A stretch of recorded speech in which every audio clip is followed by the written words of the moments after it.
ऐसी वीडियो देखता भी वही है जिसके जीवन में आवश्यकता होती है, जिसको कोई वास्तव में कुछ विलक्षण प्राप्त करना होता है। कभी जीवन में असफलता का मुख नहीं देखेंगे। कुंडली के अंदर शनि राहु मंगल जो जहाँ बैठे हैं बैठे रहे। क्रेडिट नहीं मिलता लाइफ में, कोई आपको पसंद नहीं करता, आपसे प्यार नहीं करता, आपके जीवन में ये कमी खल रही है, उस श्राप देने की शक्ति को अंदर अर्जित होने दो, वो अंदर गाड़ी बनेगी, उसका घनत्व तो बढ़ने दो। चाहे मत घिस मत घिस मत घिस करते हुए भी रस्सी को अगर पत्थर पे घिसोगे वो एक दिन घिसेगी उसको। शमशान के अंदर रुकना, आपको किसी से डरने की जरूरत नहीं है। चलो एक प्रयोग बता देता हूँ, बीच बीच में सुन लो। जहाँ पर हम हैं आज, हम अपने ही किए हुए का परिणाम है। वेश्या के द्वार की मिट्टी का भी महत्व है तंत्र के अंतर्गत। घिसो घिसो घिसो, और कुछ आता हो न जाता हो, संस्कृत पढ़ना आता है तो रगड़ना शुरू कर दो। जिस देवता की, जिस देवी की आप उपासना करते हैं, उस देवी या देवता के गुण शनै शनै धीरे धीरे आपके अंदर आने लग जाते हैं।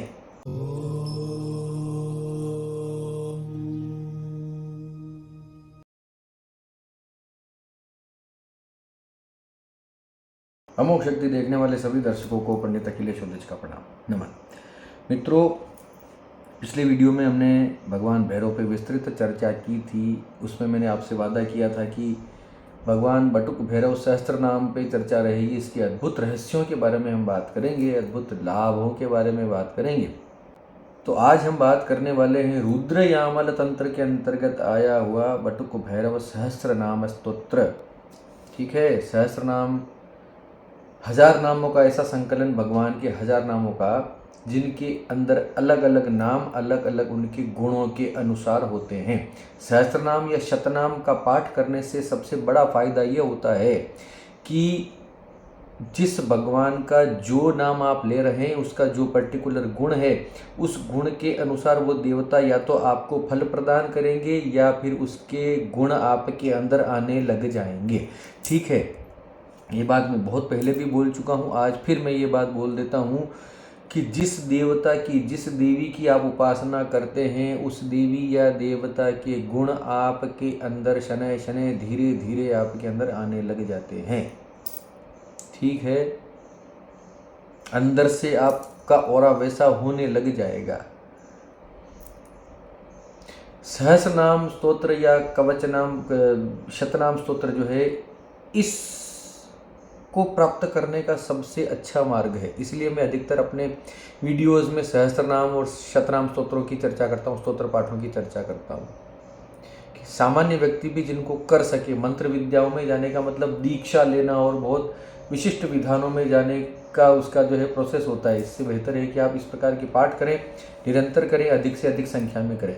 तो रुद्र यामल तंत्र के अंतर्गत बटुक भैरव सहस्त्रनाम की हम बात करेंगे। वैसे कई सारे ग्रंथों में बटुक भैरव के सहस्त्रनाम उपलब्ध हैं, लेकिन मैं रुद्र यामल तंत्र के अंतर्गत भगवान रुद्र ने जो दुर्वासा ऋषि को प्रदान किया उसकी बात कर रहा हूँ, जिसके अंदर नमः का उपयोग पूरे सहस्त्रनाम के अंतर्गत है।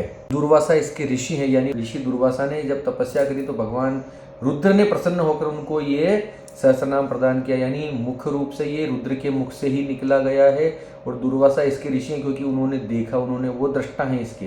अनुष्टुप इसका छंद है, बटुक भैरव इसके देवता है, और शत्रु निवारण के लिए इसका पाठ किया जाता है। इस सहस्त्रनाम की सबसे बड़ी विशेषता यह है कि इसमें पूरे सहस्त्रनाम में लगातार नाम नहीं है। प्रत्येक श्लोक में नाम के साथ साथ नमः और नमस्ते का उपयोग किया गया है। यानी उपासना के कई अंग, मैंने पिछली वीडियो में बात किया था, है ना, कि 10 अंग है उपासना के। 10 अंगों में से एक अंग होता है नमस्कार। ध्यान भी होता है, नमस्कार भी होता है, तो एक अंग होता है नमस्कार। जब आप देवता को या देवी को नमस्कार कर रहे होते हैं, वो भी उपासना का ही एक प्रकार है।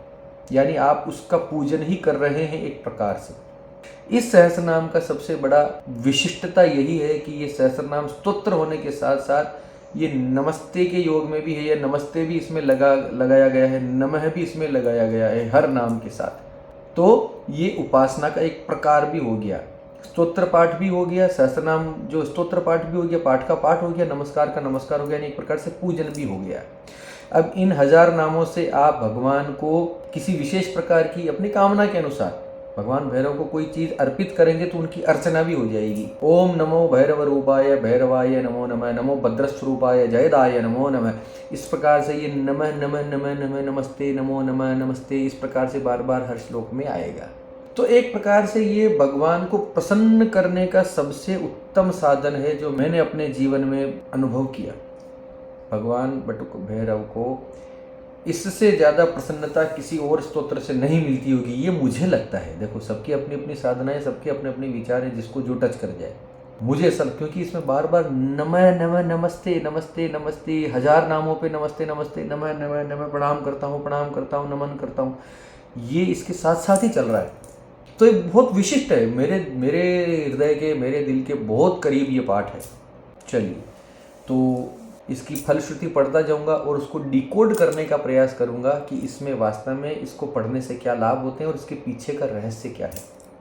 अगर आपने भैरव से संबंधी हमारा पिछला वीडियो नहीं देखा तो प्लीज़ ज़रूर जाके देखिए। इसके ठीक पीछे वाला वीडियो है, इसमें भैरव शब्द की उत्पत्ति और उसके भैरव शब्द के रहस्य हमने बताए हैं। भगवान रुद्र स्वयं बोल रहे हैं इस बटुक भैरव सहस्त्रनाम को सुना देने के पश्चात कि इस बटुक भैरव का जो पाठ मैंने बताया सहस्त्रनाम का, जो इसको पढ़ता है या पढ़ाता है या सुनता है या सुनाता है वही मेरा सच्चा सेवक है। अब आप कहेंगे तो मैं किसी वीडियो में, भगवान स्वयं यहाँ पर आज्ञा दे रहे हैं कि जो पढ़ता है, पढ़ाता है, सुनता है, सुनाता है, तो अपनी वाणी के अंदर मैं इसका उच्चारण भी मैं किसी वीडियो में प्रेषित कर दूंगा। नहीं तो हमारा दूसरा चैनल जो है मनमत भक्ति, उसके अंदर मैं थोड़े से बैकग्राउंड म्यूजिक के साथ इसको मैं प्रेषित कर दूंगा। कमेंट कीजिए, अगर आप चाहते हैं तो कमेंट अवश्य कीजिए। स्तोत्र इस प्रकार से आप स्तोत्र कमेंट कर दीजिए, मैं समझ जाऊंगा कि हाँ, ये इसको जो है मेरी आवाज़ में आप सुनना चाहते हैं, प्रॉपर सही उच्चारण के साथ। ऐसा मेरा प्रिय सेवक जो जो इच्छा करता है वो मेरी कृपा से प्राप्त अवश्य कर लेता है। बार बार करना होगा, मैं आपको फिर बोल रहा हूँ। रसरी आवत जाते सिल पर परित निशान, जन्मों लग जाते हैं, रस्सी को घिसना पड़ेगा, पाठ करने पड़ेंगे।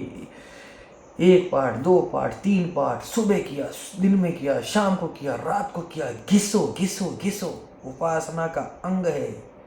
और कुछ आता हो न जाता हो, संस्कृत पढ़ना आता है तो रगड़ना शुरू कर दो। जो इसमें लिखा है अक्षरशः आपके जीवन में होने लग जाएगा। मैंने देखा है, जल्दबाजी नहीं चलती साधना के क्षेत्र में, जल्दबाजी काम नहीं करती। इसमें धैर्य की आवश्यकता पड़ती है, बहुत ज़्यादा धैर्य की आवश्यकता पड़ती है। बहुत ज़्यादा थकाया जाएगा, हराया जाएगा, आपको तोड़ा जाएगा, आपको डिप्रेस किया जाएगा, लेकिन वापस संभाल भी लिया जाएगा। न मरने दिया जाएगा, न जीने दिया जाएगा। इस प्रकार की स्थितियाँ जो है ये साधना, ये शक्तियाँ करती हैं। लेकिन उस स्टेप को आप अगर पूरा कर गए, हठी बन के करो, जुनूनी बन के करो, एक दिन भगवान आ ही जाते हैं कि बोल बच्चा क्या चाहिए, क्या मांगता है। ऐसा कब होता है? ऐसा कोई 1-2 साल की तपस्या से थोड़ी होगा। हम सुनते हैं ना कथाएं, चींटियों ने बिल बना लिए शरीर पे, दीमक के बिल चढ़ गए, सर्पों ने जो है सर्प गले में लिपट गए, कीड़े रेंग रहे शरीर के ऊपर, पेड़ की जटाएं थी, वो बरगद की जटाएं इधर उधर से होती हुई पूरे शरीर को जिन्होंने जकड़ लिया, तब जाके भगवान आते हैं, अरे बाबा उठ जा भाई, क्या चाहिए बोल। कलयुग में इतना भी करने की आवश्यकता नहीं है, लेकिन थोड़ा घिसना तो पड़ेगा महाराज। है जो जो चाहता है वो मैं दे देता हूँ। इसका मतलब भैया तुम तो कुछ भी मांग लोगे। कुछ भी मांग लेने का मतलब हो गया कि फिर किसी भी हद तक तपस्या करनी पड़ेगी ना। देते हैं। भैरव बहुत अद्भुत देवता है, बहुत अद्भुत भगवान है, बहुत अद्भुत है भैरव की महिमा, मैं मुख से नहीं बता सकता। जो चाहिए वो देते हैं, होता है, देखा है मैंने। राजद्वार पर, शमशान में और जल के तट पर जो भी इसका पाठ करता है वो शूरवीर होता है। राजा के द्वार पर, यानी किसी भी प्रशासनिक बिल्डिंग के अंदर, ठीक है। अभी आजकल तो राजा कौन है? राजा लोग ये मंत्री संतरी जो है यही सब राजा लोग हैं। इनके दरवाजे पे करो बैठ के, दरवाजे का मतलब इनके घर के अंदर, इनके परिसर के अंदर बैठ के करो, राजा की शक्तियाँ प्राप्त होती हैं। उसका अलग महत्व है। अलग अलग द्वार की मिट्टी का अलग अलग महत्व है। वेश्या के द्वार की मिट्टी का भी महत्व है तंत्र के अंतर्गत। दीमक की बाम्बी की मिट्टी, सांप की बाम्बी की मिट्टी, चूहों चींटियों की मिट्टी, गौशाला की मिट्टी, पीपल के वृक्ष के नीचे, हर तरह की मिट्टियों का अलग अलग तंत्र में अद्भुत है। मैंने किसी प्रयोग में पीछे पहले बता भी रखा है सप्तम मातृकाओं के बारे में। शमशान में, इसका हिंदी शब्द है श्मशान है, श्मशान, ठीक है, शुरू वाला श आधा है, लेकिन बोलचाल में शमशान बोल देते हैं। श्मशान की मिट्टी, श्मशान के अंदर ये पाठ करने वाला व्यक्ति या जल के निकट ये पाठ करने वाला व्यक्ति निस्संदेह शूरवीर होता है। यानी कॉन्फिडेंस की कमी हो, आत्मविश्वास की कमी हो, कहीं नहीं जाना, शमशान जा सकते हैं, न राजद्वार पे जा सकते हैं, तो किसी भी पुण्य सलीला नदी के निकट ये पाठ आप करिए, आपके कॉन्फिडेंस में वृद्धि होते हुए तीसरे दिन से दिखेगी। गंगा तट के पास रहने वाले लोग गंगा जी के तट पर रोज बैठ जाइए, रोज सुबह एक पाठ कर लीजिए, शाम को एक पाठ कर लीजिए। नर्मदा जी के निकट रहने वाले लोग जब मौका मिले सुबह करिए, शाम को करिए, नर्मदा जी के तट पर बैठकर इसका पाठ कीजिए। देखो कॉन्फिडेंस किस तरीके से बढ़ता है, देखो भगवती किस तरह से देती है। रोज नहीं कर सकते तो जब समय मिले तब जाके कर लो। शूरवीर होता है, यानी उसके साहस में अप्रतिम वृद्धि हो जाती है, उसकी बहादुरी में बढ़ोतरी हो जाती है, उसकी शक्तियाँ बढ़ने लगती हैं। उसको देखकर दुष्टात्माएं भागने लगती हैं, उसके शत्रु दूर से ही कांपने लगते हैं। जिनको ये लगता है ना कि हमें हमारे जीवन में उतना मान नहीं मिलता, लोग हमें नीचे दबाते हैं, लोग हमारा अपमान करते हैं, करो इसका पाठ इन तीनों में से किसी एक स्थान पर बैठकर। जो मनुष्य एक काल, द्विकाल या त्रिकाल में इसका पाठ करता है वो संसार में बुद्धिमान कहलाता है, बुद्धिमान होता है। दिन में एक बार पाठ करने वाला, 2 बार पाठ करने वाला और 3 बार पाठ करने वाला निस्संदेह बुद्धिमत्ता को प्राप्त होता है। निस्संदेह वो व्यक्ति बुद्धिमान होता है। यानी बुद्धिमान होने का मतलब उसके निर्णय हमेशा सटीक होते हैं। जैसे हम कहानियां सुनते हैं ना तेनालीराम की, अपनी बुद्धि से, अपनी त्वरित बुद्धि से, अपनी प्रखर बुद्धि से वो कैसे कैसे मैटर सुलझा लेता था। उस प्रकार की बुद्धि बहुत बड़ी शक्ति है, आपको हाथ पैर चलाने की जरूरत नहीं पड़ेगी। यानी दिन में एक पाठ भी इसका अगर आप रोज नित्य करते हो तो आपके निर्णय बिल्कुल सटीक जगह पर जाकर बैठेंगे। उससे आपकी सफलता प्राप्त करने का प्रतिशत निश्चित रूप से बढ़ जाएगा। हमारी लाइफ में असफलता इसीलिए आती है ज़्यादातर कि हम डिसीजन ही गलत लेते हैं। आप और हम जहाँ पर हैं आज, इसमें किसी देवी शक्ति का, किसी प्रारब्ध, और ये तो चलो अपनी अपनी जगह की बातें हैं, प्रारब्ध है कि वो भी हमारा ही किया हुआ था प्रारब्ध भी, तो भी उसी को तो भुगत रहे। जहाँ पर हम हैं आज, हम अपने ही किए हुए का परिणाम है। किसी को दोष नहीं देना कभी जीवन में कि उसकी वजह से ये हो गया, इसके कारण ये हो गया, ये कायरों की निशानी है। आप जहाँ कहीं भी हो आज, जो कुछ भुगत रहे हो आप ही के कारण है, चाहे अभी किया हो चाहे प्रारब्ध का हो। तो शूरवीर बनकर, मर्द बनकर इसको फेस करो, सामना करो, थोड़ा मर्दों की तरह तपस्या करो। जो मनुष्य इसे भक्ति पूर्वक सुनता है वही गुणों का सागर है। जो व्यक्ति इसको भक्ति से सुनता भी है उसी के अंदर सद्गुण आने लग जाते हैं, गुणों की खान वो व्यक्ति हो जाता है। उसके अंदर कई सारे गुण एक साथ आपको दिखने को मिल जाएंगे, सद्गुण। मल्टीटास्कर ऐसा व्यक्ति बन जाएगा, मल्टी टैलेंटेड बन जाएगा इसका पाठ करने वाला व्यक्ति। ये तो मैंने देखा है अपने जीवन में। जिस चीज़ के बारे में बात करोगे वो हमेशा उसको देवीय बुद्धि ही ऐसी आएगी कि वो ऐसी कोई बात बोलेगा जो सबसे अलग होगी और सबसे ऑथेंटिक और सबसे सही और सबसे बढ़िया बात होगी। देवीय कृपाएं जब आने लगती है ना तो आपको बहुत ग्रंथ पढ़ने की और इन सब की आवश्यकता नहीं पड़ती। ये आपको सुनने में थोड़ा अजीब लगेगा, जो नास्तिक होते हैं उनको तो हमेशा लगता है, लेकिन मैं सत्य बता रहा हूँ। देवीय कृपा जब आ जाती है तो आपको कोई ग्रंथ, कोई अक्षर, आपका पढ़ा लिखा होना भी ज़रूरी नहीं है। और ऐसा होता है जो पूर्ण श्रद्धा से रात्रि काल में इसको पढ़ता या सुनता है वो सब दुष्टों का विनाश कर देता है। जीवन के किसी भी फौजदारी मामले में आप उलझे हुए हो, शत्रुओं से परेशान हो, तो रात में इसका पाठ आप करो। घर पे बैठकर एक दिया जला लो, भगवान भैरव के नाम का एक दीपक जला लो। प्रयोग के एक प्रयोग बता देता हूँ, बीच बीच में सुन लो। उड़द के आटे का एक दीपक बनाना, उसके अंदर तेल के फूल बाट बनाना, तेल भरना, तेल का दीपक उड़द के आटे में भर के भगवान भैरव का अगर मंदिर हो तो बहुत सुंदर, नहीं हो तो आपने घर के मंदिर में भगवान भैरव के नाम से थोड़ा सा भोग आप अर्पित कर देना।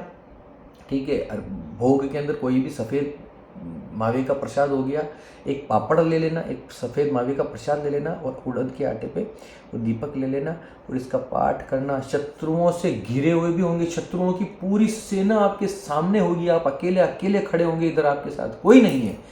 आप देखेंगे कि आप वो शत्रुओं की सेना आपको देखकर ही भाग गई है। एक्चुअली वो आपको देख आपके अंदर स्वयं भैरव का विकराल रूप देखेगी और दूर से भाग जाएगी। हमने करके देखा है, लोगों को करवा के देखा है। ऐसी ऐसी मुसीबतों में लोग फंसे हुए थे कि जिसका अनुमान लगाना, जिसके बारे में बोला नहीं जा सकता, मरने के कगार पे लोग थे, वो निकल के आ गए और आज सब कुछ नक से शिख तक सब आनंद है उनके जीवन में। करना तो पड़ेगा, कठिनाइयाँ भी आएंगी साधना के दौरान, ये हम बहुत बातें कर चुके हैं इस बारे में। थोड़ा सा टिक जाओ, कुछ बिगड़ेगा नहीं। अगर पाठ शुरू कर दिया आपने पूरी भावना से तो आपको घबराने की जरूरत नहीं है। कठिनाई आएंगे, निकल जाएंगे। आपको पाठ बीच में नहीं रोकना कि अरे बाप रे ये कलेश हो गया अब तो छोड़ना पड़ेगा। नहीं छोड़ो, उसको करो। यही तो परीक्षा का समय होता है। जो अर्धरात्रि में इसे पढ़ता है वही पुरुषोत्तम है, यानी पुरुषों में उत्तम है। अपने गुणों से, अपने गुण मतलब कोई सत्यवादिता, नैतिकता, यही नहीं। गुण मतलब साहस, उच्च बुद्धि, टैलेंट, योग्यता, ये सब चीज़ें, ये सब गुणों के अंतर्गत आते हैं।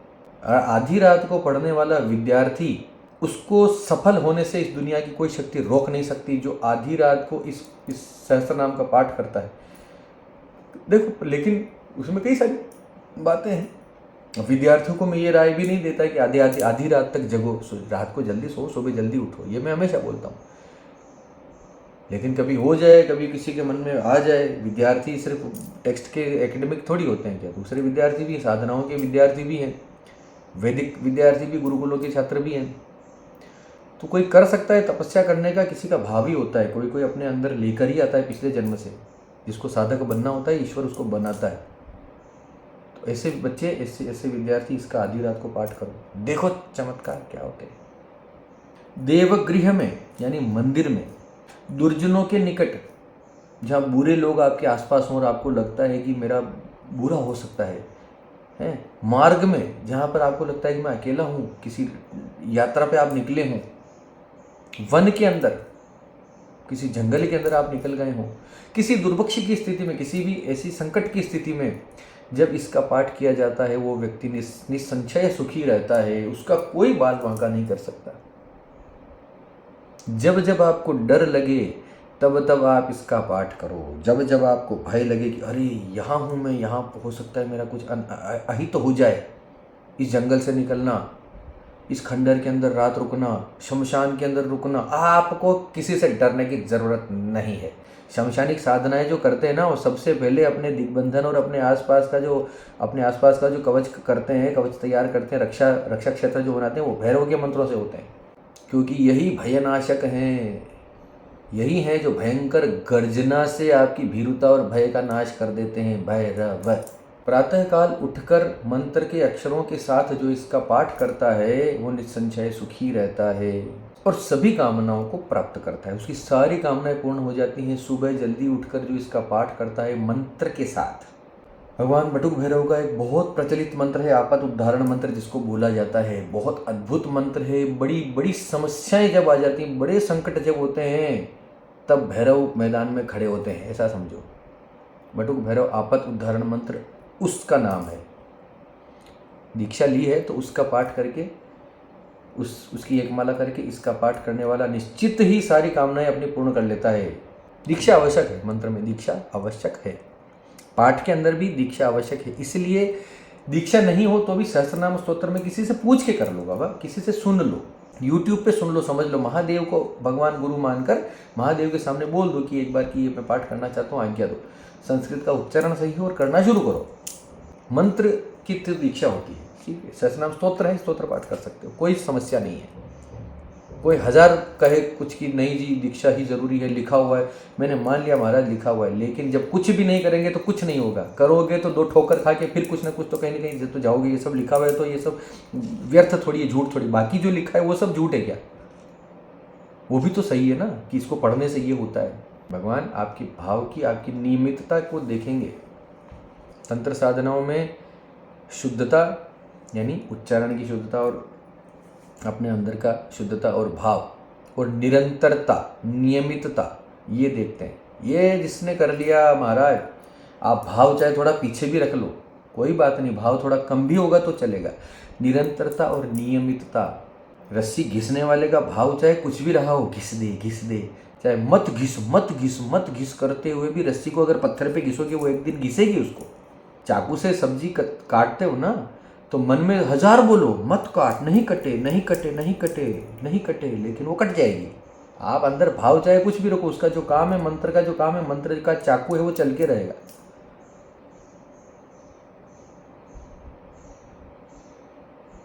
चलो, इसका पाठ करने से रसार्थी रस को प्राप्त करता है। जीवन के जो रस प्राप्त करना चाहता है, राजसिक भैरव का मैंने उल्लेख किया था पिछली वीडियो में।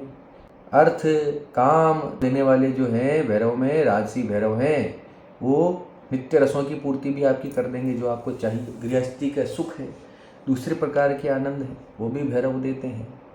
सुखार्थी सुख को प्राप्त करता है कि मुझे सुख चाहिए भगवान, मानसिक शांति किसी को चाहिए तो उसको मानसिक शांति तू ले जा भाई। रोगी रोग से मुक्त हो जाता है, बंधन में पड़ा हुआ व्यक्ति बंधन मुक्त हो जाता है। बंधन कई प्रकार के हैं। मानसिक बंधन, किसी डिप्रेशन में हो, तनाव में हो, किसी पागल मन की अवस्था में हो, उच्चाटन किसी का हो गया हो, कोई तंत्र क्रिया आपको लगता है कि हमारे ऊपर हो गई है, तंत्र क्रिया उच्चाटन का हो जाना, वशीकरण हो, ये बंधन ही तो है सारे। वशीकरण हो जाने का मतलब क्या? किसी को बांध दिया। बंधन खोलने का श्रेष्ठ साधन है हनुमान चालीसा और बटुक भैरव की उपासना, ये सहस्रनाम स्तोत्र। कोई केस आपके ऊपर लग गया हो, कोर्ट कचहरी का मामला आपके ऊपर चल रहा हो, आपको लगता है कि इससे निकलना मुश्किल है, पता नहीं क्या होगा, हो सकता है कि जेल जाना पड़े, करो पाठ, कोई हाथ नहीं लगा सकता, आपको छू नहीं पाएगा। हाँ, कांड ही गलत कर रखे हो तो फिर कोई देवता साथ नहीं देता, फिर वो एक अलग बात है। अन्न चाहने वाला को अन्न मिल जाता है। श्राप देने की शक्ति चाहने वाले व्यक्ति को श्राप देने की शक्ति प्राप्त हो जाती है इस पाठ को करने से। भगवान भैरव की साधना करने वाले व्यक्ति को श्राप देने की शक्ति प्राप्त हो जाती है। ये एक विशेष बात बता रहा हूँ आपको। ये बहुत बड़ा वरदान नहीं है, लेकिन फिर भी इससे ये होता है। वरदान देने की शक्ति मिले ना मिले, लेकिन किसी का बुरा चाहने वाला अगर व्यक्ति इसका पाठ करता है तो बुरा कर देगा सामने वाले का, उसको ऐसी शक्तियाँ प्राप्त हो जाएंगी। तो इसका पाठ करने वाला प्रयास ये करे कि अपने मुख से कभी भी किसी के लिए गलत ना निकाले, बद्दुआ ना दे, श्राप ना दे।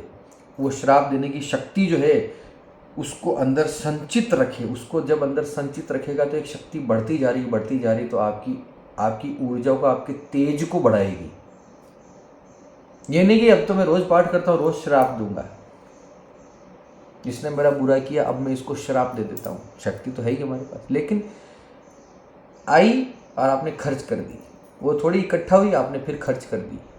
इससे आप जहाँ हो वहीं रहोगे। सामने वाले का तो बुरा हो जाएगा, आपका तो उससे कुछ भला हुआ नहीं, लेकिन सामने वाले का बुरा हो जाएगा है। और आपने जो अब तक कमाया वो व्यर्थ कर दिया, वो खर्च कर दिया सारा।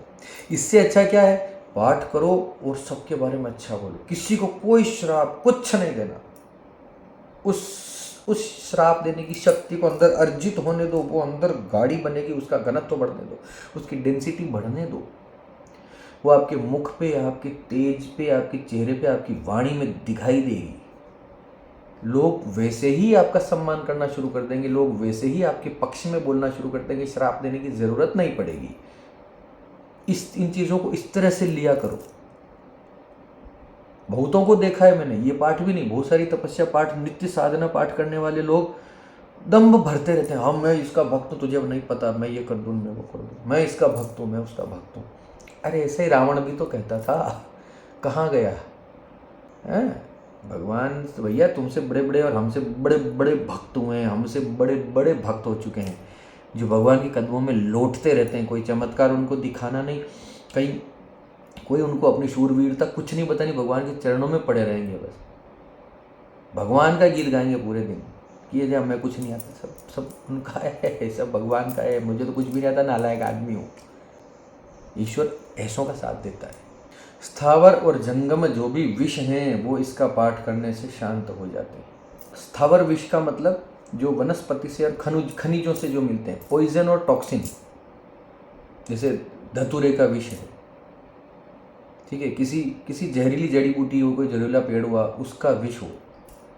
और जंगम विष का मतलब जो चलायमान प्राणियों से जो विष मिलता है, वेनम, सांप का जहर, मकड़ी का जहर, बिच्छू का जहर, मधुमक्खी का जहर, किस प्रकार से। इसमें इतना तक लिखा है कि स्थावर और जंगम का विष उस व्यक्ति पर प्रभाव नहीं डालता जो इसका पाठ करता है, ये इसमें लिखा है। अब आप नास्तिक लोग तो उछल पड़ेंगे कि अच्छा अब आ गए पकड़ में।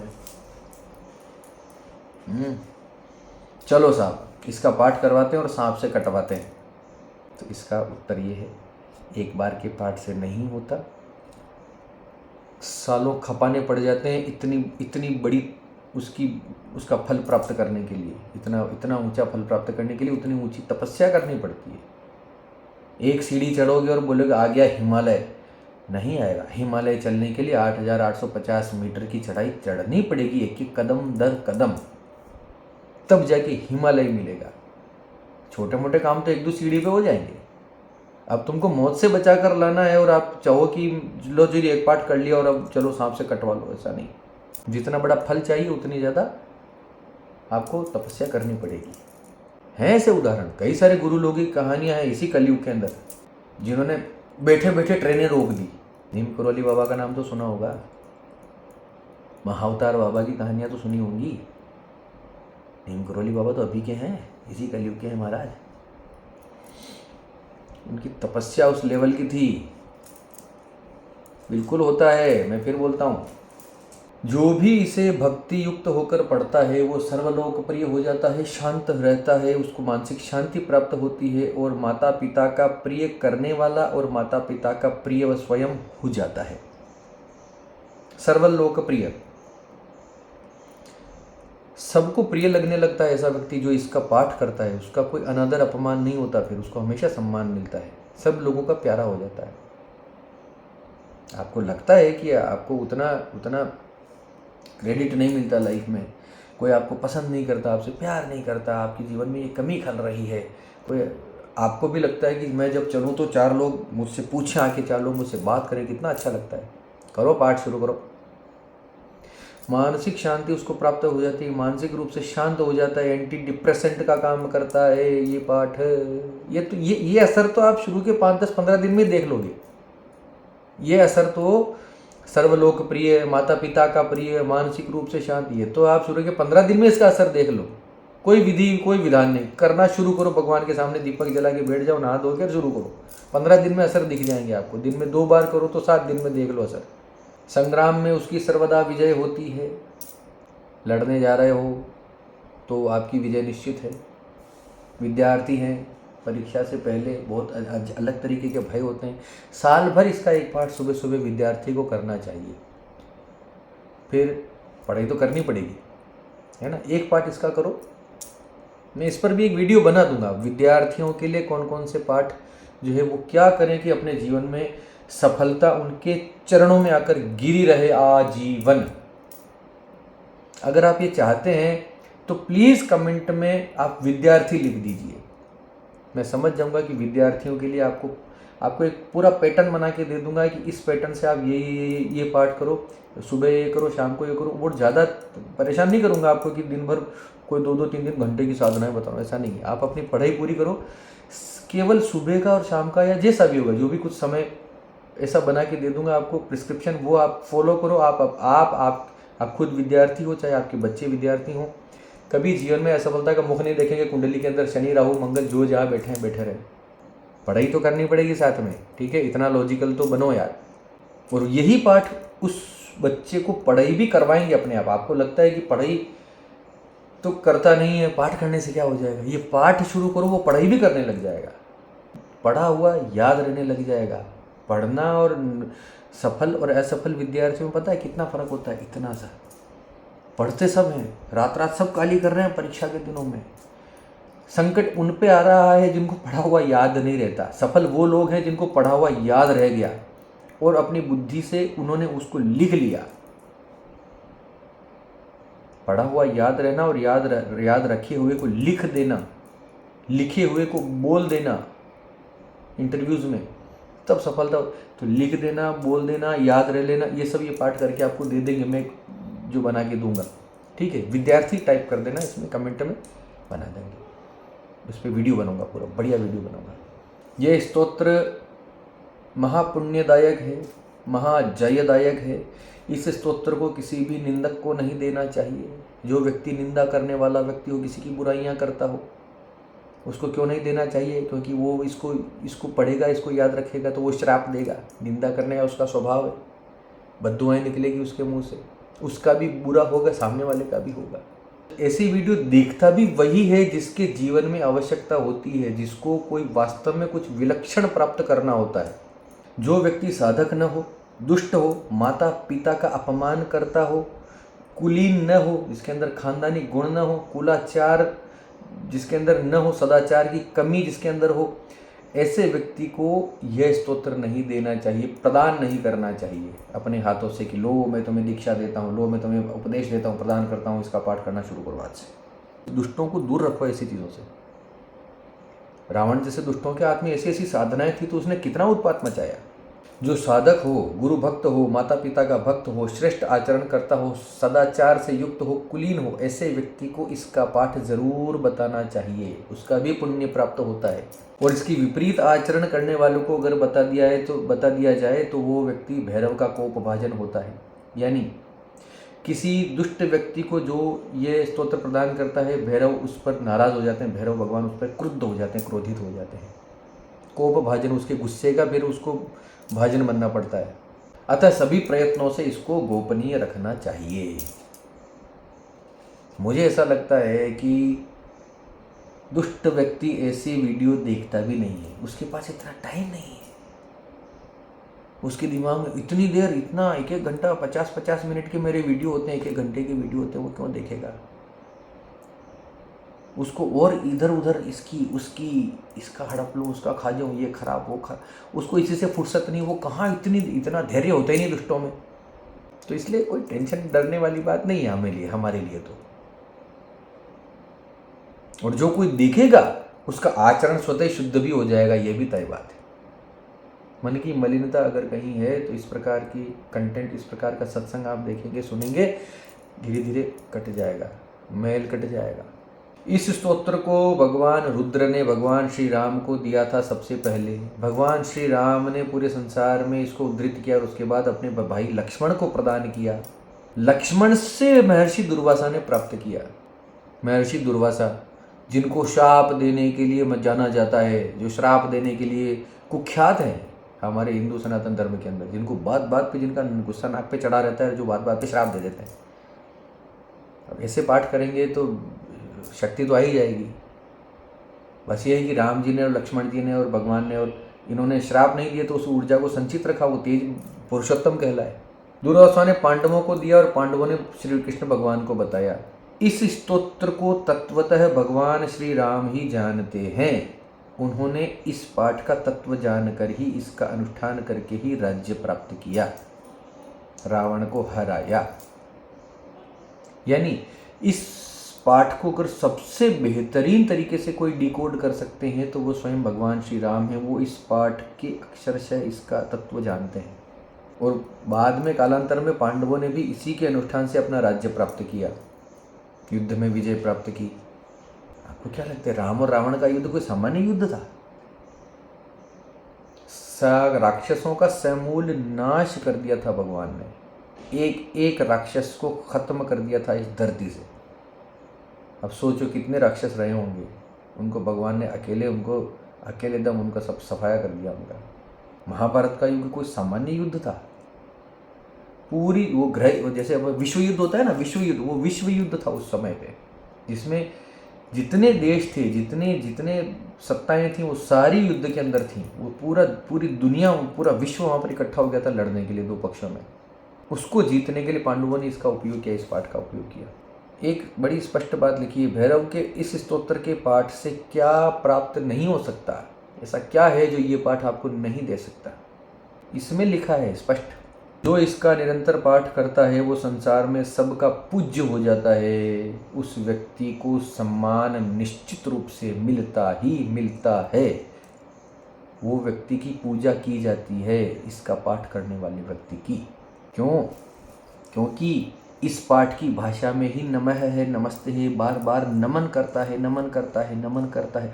तो जिस लैंग्वेज में आप भगवान का पाठ करते हो, भगवान उसी लैंग्वेज में आपको फल भी दे देते हैं। नमन करा ले, नमन करा ले, नमन करा ले। इस प्रकार से ये बटुक भैरव या वटुक भैरव सहस्र नाम स्तोत्र रुद्रयामल तंत्रोक्त यहाँ पर संपूर्ण होता है। इसकी महिमा मैंने अपनी अल्पमति के अनुसार जितनी मेरी समझ है उतना मैंने आपको बताने का प्रयास किया। सत्संग है, वीडियो अच्छा लगा हो तो लाइक शेयर सब्सक्राइब कर दीजिए। मेरा ये हमेशा मैं नहीं कहता हूँ, लेकिन अब कहना पड़ रहा है, बहुत मेहनत लगती है। ज्योतिष से संबंधी शनि राहु नवग्रह कुंडलियाँ, शनि मंगल या जो कुछ भी है, प्रश्न कुंडली हुआ, तंत्र मंत्र हुआ, कोई अभिचारी क्रिया से परेशान हो, देवी देवताओं की उपासना से संबंधी कोई प्रश्न हो, हिंदू धर्म के सनातन धर्म से वेदाचार, तंत्राचार, मंत्राचार, यंत्राचार, ज्योतिषाचार, जो कुछ सामुद्रिक अंक शास्त्र, वास्तु, ये सब जितना जो कुछ आपके मन में कोई प्रश्न हो, कोई समस्या हो, तो आप यहाँ पर दिए गए व्हाट्सएप नंबर पे निश्चित रूप से व्हाट्सएप मैसेज करके देखिए। निश्चित रूप से हम उसका समाधान निकाल कर देंगे जितनी हमारी क्षमता होगी। कहीं कोई आपको ठगा हुआ अनुभव नहीं करना पड़ेगा हमसे जुड़ने के बाद। चलिए इतना ही आश्वासन दे सकते हैं प्रभु।